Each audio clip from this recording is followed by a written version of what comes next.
atėjom į pilnai įrengtą namuką, Ąžuolo namų kvartale, kurį mes sėkmingai baigėme vystyti. Šiais metais buvo tikslas pastatytas, kad visi namai po stogu, tai realiai visi gyvendinti. Pasivaikščiosim po pilnai įrengtą, padaryta pilnai apdaila, laukia savo klientų. Čia mes turime tamburą, katilinę, svoras vanduo katiliukų ir tai yra A+ klasės namas, tai reiškia, kad šiltas ir mažai mokėsi, pagrindiniai aspektai.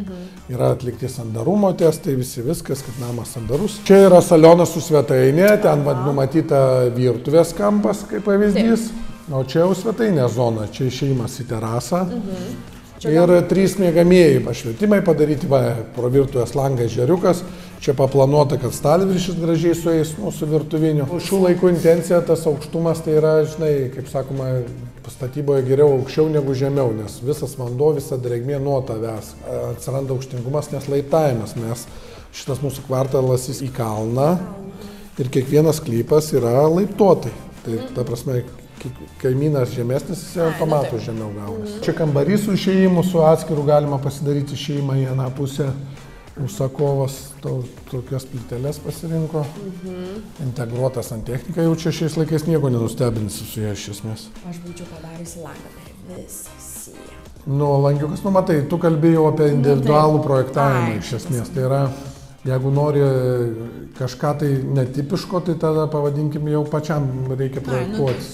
Šioje vietoje galima buvo šis lango nedaryti, bet langas duoda visuomet privalomą dienos šviesą, kad bet kada tu, kad ir nedidelis langiukas, bet tu jau įėjus, tau tokiu metu nereikia ten šviesų junginėti nieko. Čia stalviršis, viskas čia ant to ties veidrodžių kris dienos šviesa. Kitur irgi labai stipriai neįsibėgėsi su langu. Visų pirma, dušo zona, vonia. Bet žiūrint, ką tu nori, pavyzdžiui, kitas dušo, kitas, pavyzdžiui, vonios nenori. Taip, bet jeigu čia dar leisim šitam kampe daryti dušą, tai viskas tvarkoja, dar langą kažkiek gali padidinti automatu. Bet jeigu vonia, tai tada jau prasideda, žinai, kad ten taškysies, dar kažkas. 90 kvadratinių metrų yra. Yra optimaliausias, čia yra 3 miegamųjų. Nes taip ir skaičiuojama, vienas tėvų miegamasis, vienas arba vaiko, arba kito vaiko, arba svečių. Šitą projektą gali dar pasididinti, jeigu labai reikėtų tenais šitą atsisakyti kambarį, kaip pavyzdys, nes čia taip inžinieriškai sugalvota, kad visos šitos sienos čia tuščia erdvė gali būti.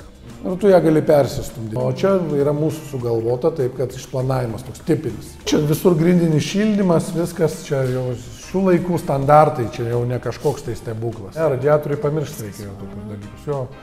Čia grindinis šildymas, tik tai labai atsakingai dangą reikia pasirinkti, nes laminatas ne visuomet gerai perteikia šilumą. Iš esmės, tu negauni to tokio efekto, kaip laminatas biškis šaltesnis toks gaunasi. Jeigu šiais laikais aš rekomenduoju visuomet vinilą, kokį dėti tam. Vinilas, trumpai tariant, guma ten nestora tokia. Tai tu tiesiog grindi šylą ir tu žymiai geresnis efektas malonumo atžvilgiu. Vizualiai, aišku, medis gal gražiau atrodo.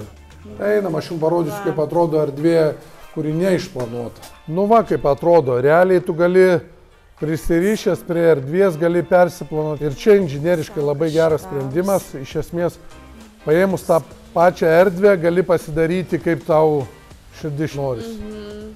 Nu, aišku, čia dabar yra jau grindinis šildymas papaišytas pagal būsimas tas pertvaras salė. Principas tos santvaros leidžia tokį efektą turėti iš esmės.